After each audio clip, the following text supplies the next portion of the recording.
Some of you may be familiar with this woman right here. Her name is Jerhonda Pace. She is the young lady who spoke out against R. Kelly. She's done several interviews, including one with Tasha K. She also is the young lady who used to hang out in front of the courthouse when R. Kelly was going through his trial around 2009 or so. And she had a relationship with him. She was giving away free e-copies of her book, A Life Beyond Abuse. And I've held on to it for a while. I've had it for months now. And I've decided to read it aloud. It's a decent read. And I'm just going to share it with you guys. I'm going to just do a read aloud. This particular video is going to be chapters 1 through 8. So bear with me. Chapter 1. I was born and semi-raised in Chicago. I spent the first 9 years of my life in Chicago. I lived all over Chicago before my mom moved us off to the northwest suburbs of Chicago, Streamwood. That's where we ended up living. Spring of 1997, I was 4 years old. We were living in Henry Horner Homes, which is a housing project in Chicago on the west side, for those of you who are unfamiliar with the housing projects. It was the ghetto. There is no other way to put it. Our neighborhood was filled with gang violence, drug dealing, random daylight shootings, robberies, and theft. At any moment, you could become a victim of some form of violence, no exaggeration. It was best for kids to remain in the house after sundown. Cops didn't care to get involved when it came to crime prevention. In fact, some police were part of the problem. They were helping the drug dealers by being the lookout. They kept them informed about upcoming drug raids. One spring evening, my mom decided that she didn't feel like cooking and thought that restaurant food would be faster. My mom, my older brother, and other sister headed out to the restaurant while I stayed back with my mother's cousin. 4-year-old me would have slowed my pregnant mother down. It wasn't out of the ordinary for me to stay inside, especially when they were going to be walking after sundown. After left out, I sat on the floor in front of the floor model TV watching Beavis and Butthead. I knew they wouldn't be gone long. The restaurant was close to our second floor apartment. You could look out the window in our living room and see the restaurant. It was just that close. My mother's cousin came from the bedroom to the living room, stood in front of me and turned the TV off and said, "Come back here so I can watch you." I followed him to the bedroom. His girlfriend was laying in the bed when we walked in. My mother's cousin climbed onto the bed, moved over to the middle of the bed, and then told me to follow. I climbed onto the bed as I was told. Once I was in the bed, he put the blanket over us and cuddled me in a spooning position. He lifted my Barbie nightgown and put his hand in my panties and fondled me. He inserted his finger in my vagina, and I cried and attempted to close my legs and wiggle from under his grip. I said, "That hurt," but that didn't stop him from continuing. His girlfriend got out of the bed and left the room as if she knew exactly what was going on. I just knew she was going to come back and save me. She never returned. When he decided to stop, he got out of bed and left the room. I laid there in silence, scared to move. A few minutes later, he came back for me. I wasn't sure what to expect. He took me in the bedroom, grabbed a washcloth, wet it with warm water, then wiped my vagina off. After he cleaned me up, he put Vaseline on my vagina and butt. Right when my mother, brother, and sister walked in, he was pulling my gown down. He rushed me out of the bathroom and lied to my mother by saying that I had peed on myself, so he cleaned me up. That's where it all began. Chapter 2. Living in the Chicago projects wasn't all that bad to me as a kid. Thanks to the local drug dealers and gangbangers, I learned about crime early on. I witnessed people do drugs and sell them. My family was caught up in the illegal drug industry both ways. Some were either using drugs or selling drugs. Yes, the projects were unsafe, but it was home to me. It was all that I knew. In fact, it was home to a lot of the kids that I grew up with. We all came from the same struggle. Summers there was the absolute best. Every summer, one of the local drug dealers would use a monkey wrench to remove the cap from the fire hydrant, and all of us kids would be out there having the time of our lives playing in the water. Our playground didn't consist of much, just a few metal slides and swings that were broken. I didn't understand how someone could break a swing, but the seats of the swings were always missing. On nice days, we could go to the playground while some of the adults would sit on milk crates in front of the building smoking weed and cigarettes, quenching their thirst with a 40-ounce bottle of beer. The other adults would be closer to the playground, barbecuing on the built-in barbecue grills. Summer nights always ended with my grandmother calling my name from her fifth-floor apartment. That was the norm. Children were always watched, no matter what. It wasn't uncommon for someone like my grandmother to be watching the kids at the playground. Of course, I was teased on the playground whenever my grandmother called me. I was known as the early bird since I wasn't allowed to stay out longer. The truth is, I wanted to stay out longer, but dinner was always at 5 p.m. After dinner, I sat in a chair at the same window that my grandmother sat in. But this time, I was the one watching the kids play before the moon replaced the sun in the sky.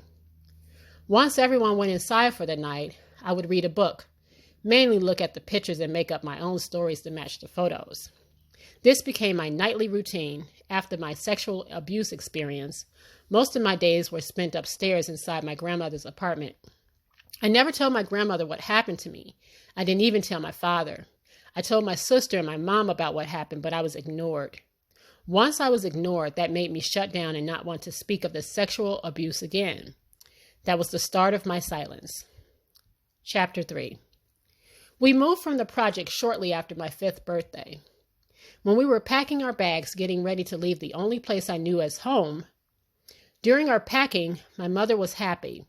I'd never seen my mother so happy. She was truly happy. Maybe it was a change of scenery for her, or it could have been making it out of the projects that made her so happy. But it was something that I know made her smile from ear to ear. Even though I was part of the move, I didn't stay long. I ended up living with my grandmother and finishing out my kindergarten year at Brown School. I wanted to stay with my grandmother, and I was excited when it happened. I would go home every weekend to be with my mother and siblings. It was convenient because we didn't move too far out. In fact, we still lived on the west side of Chicago. We just moved near Mount Sinai Hospital. That's where my mother met her then lover, Big Man. They dated for a little while. Once their relationship became serious, we ended up moving again. Even though I didn't stay at our apartment long, I was only there on weekends. I was excited about our new move. There were only 4 of us at the time. My older sister, who is 6 years older than me, my older brother, who is 3 years older than me, and my younger sister, who is 4 years younger than me. When we moved to our apartment on Springfield, I was 6 years old. I had graduated kindergarten, and I was back with my mother and siblings full time. Life was great for me. I was happy about everything that was happening. We hadn't been living on Springfield for 2 weeks before I made new friends. Living on Springfield was so different. It was like a whole new world. There were no projects. All the houses were nice historic brick homes. Around the corner were brownstones. The people were nice. The neighbors were like family. Everything was perfect. My brother and I used to hang out a lot. I was the annoying little sister who wanted to be tough and hang out with the big boys. Therefore, I was always tagging along. Whenever you saw my brother, I wasn't too far behind. One day, we were walking to the candy store lady house to get Flamin' Hots with cheese and meat on it, pickles with peppermints, and Kool-Aid in ice cups, which is frozen Kool-Aid in a styrofoam cup. On our way back from the store, we met our soon-to-be friends. They were brother and sister, just like us. We were the same age, but my brother was 2 years younger than her brother. We all started hanging out regularly, especially during the summer months. We all grew closer over time. One day, my brother and I asked my mom if it was okay for us to spend the night at our friend's house. My mom was okay with us staying over. Our moms had met, and we were with each other daily. We even did our homework together on school days before dinner. Our apartments were close. We lived around the corner from one another. On top of that, my mom's old friend was their neighbor, so that made my mother's decision a lot easier.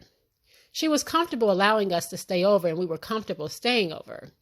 The night of us sleeping over was supposed to be a good one, but turned into something totally different. My brother and I were at our friend's house getting ready for bed.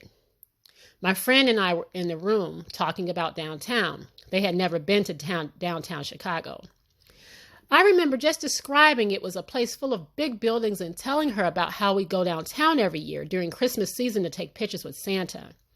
Our brothers were in the living room playing a game on the Nintendo 64.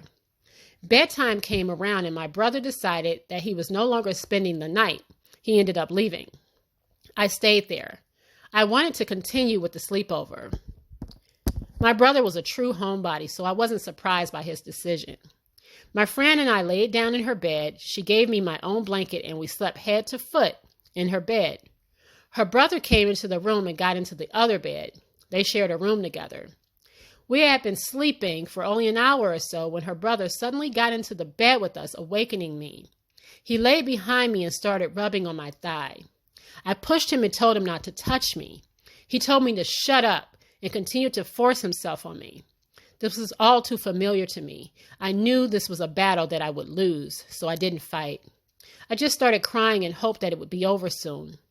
He put his hand over my mouth as he used his other hand to pull my pajama pants down. He licked his hand and touched himself before I knew it. He was penetrating my anus with his penis, and all I could do was cry as he tightened his grip on my mouth, causing me to bite my tongue. I just wanted everything to be over at that point. I thought it would never end until finally he stopped. He pulled himself together and got back in his own bed. My friend never woke up. She slept through everything. I didn't go back to sleep afterward. I stayed up silently crying. The next day, her mother made breakfast, sausages, eggs, and toast. We sat at the table together, my friend, her brother, and their mother. I didn't eat my food. I said I wasn't hungry, but I did drink the Kool-Aid. Their mother sat down long enough to eat her toast. Then she went to shower. Once she left the table, my friend's brother smiled at me, then went into the living room. I put my head down and looked away. He got up from the table and went to play his game. My friend looked at me, then asked me, "Did he touch you?" I didn't answer her question. My eyes started to water, then she stated, "I know he did. He always do that." She didn't seem shocked. She seemed more annoyed than anything, as if this was the norm and she was tired of him doing that to everybody. I got up and told her, "He touched me. I'm leaving." I left out the door and ran home. I never spoke to them again. I had yet another secret to keep. Chapter 4. Moving day. Again. The time had come for us to move from our apartment on Springfield to an apartment on Lockwood. This was by far the most exciting move for me. I knew we would be moving into the building next to my auntie building, and I was so happy about that. My aunt's daughter and I was favorite cousins. We were not blood cousins, but our moms were best friends and called each other sisters. Therefore, we were raised knowing one another as cousins. I didn't make many friends during our brief stay at this apartment. I didn't want to make friends, then leave them, which happened often for me. Instead, I decided to stick to who I knew, and I spent my days with my cousin. I was invited to my cousin's birthday party at their apartment. When my mom gave me the okay to go to my cousin's birthday party, slumber party, I immediately ran into my room and packed my overnight bag. Even though I wasn't going far, I wanted to take my bag with me. It was mandatory since I was going to be spending the night out. The party started at 3 p.m. My mom walked me and my younger sister over to her building around 2:30 p.m. Yes, I was one of those kids who showed up to events on time. As a kid, I was never late for anything. My mom made sure that we were early so that we would be on time for everything that we could possibly be involved in.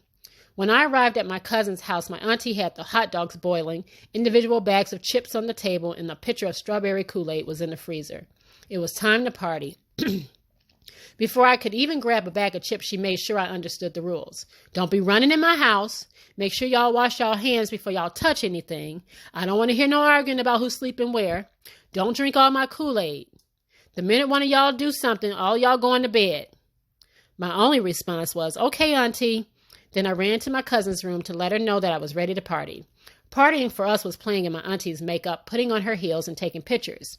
We always used up the film in my aunt's Polaroid camera. In our mind, we were models. As we were playing, there was a knock at the door. More party guests were arriving. I heard my auntie repeating the rules to the other kids. There was 3 of them.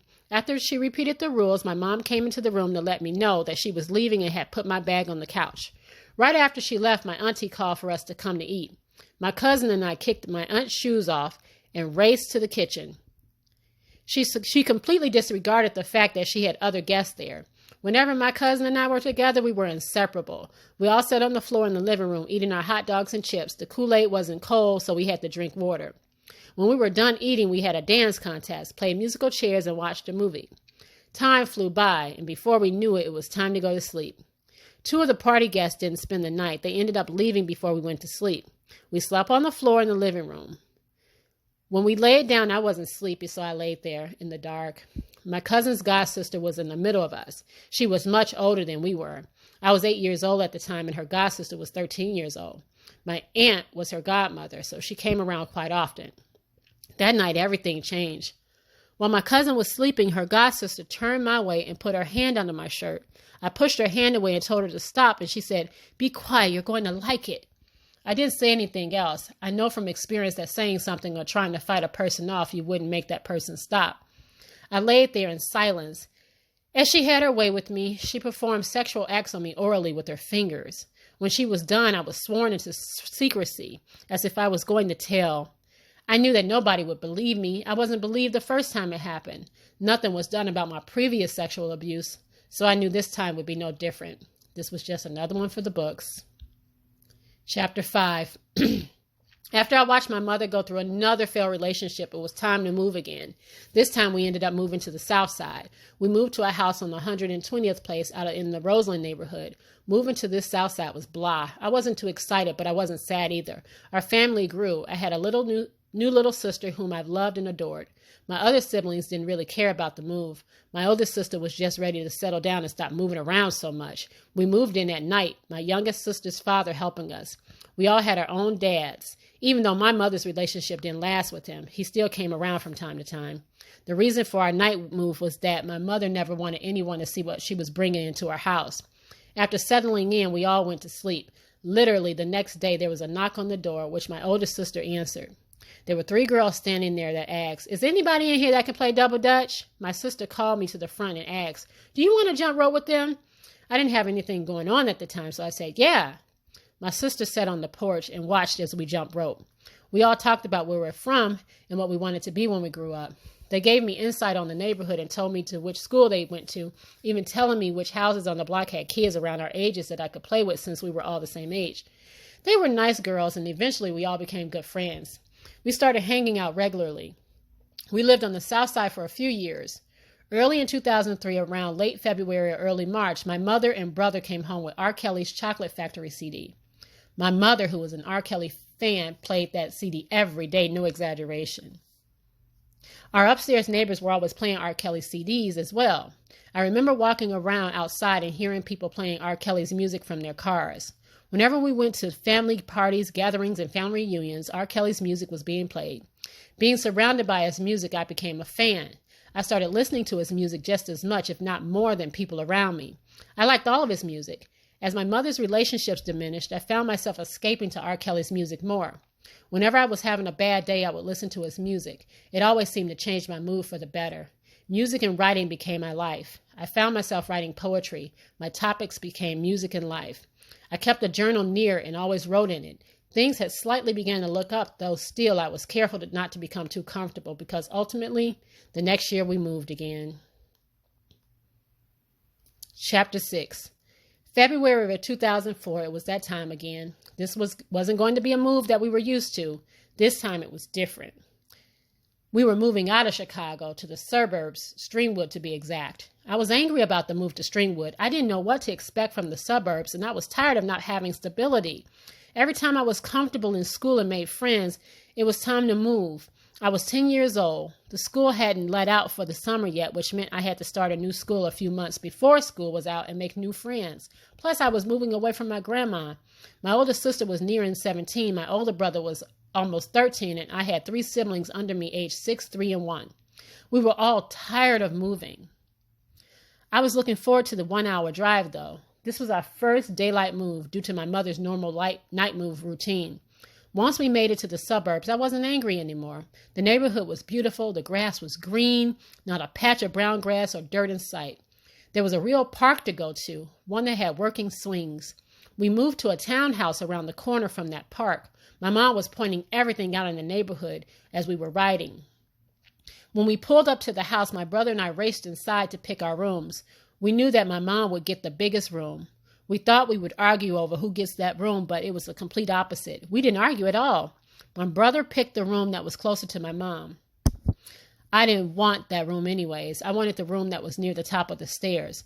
My other siblings didn't care about picking rooms. It was always my brother and me in competition over everything. That's how we bonded, though. Ultimately, my brother is the reason why I have tough skin. Looking out of our mom's room window, I was watching the movers unload the moving truck. I knew every single last one of us was happy to be in the suburbs.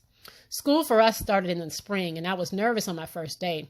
I didn't know what to expect. My brother and I went to different schools. I went to elementary school, and he went to middle school. We had never heard of that kind of separation before. On my first day of school, it was different. There were only 5 black kids, myself included.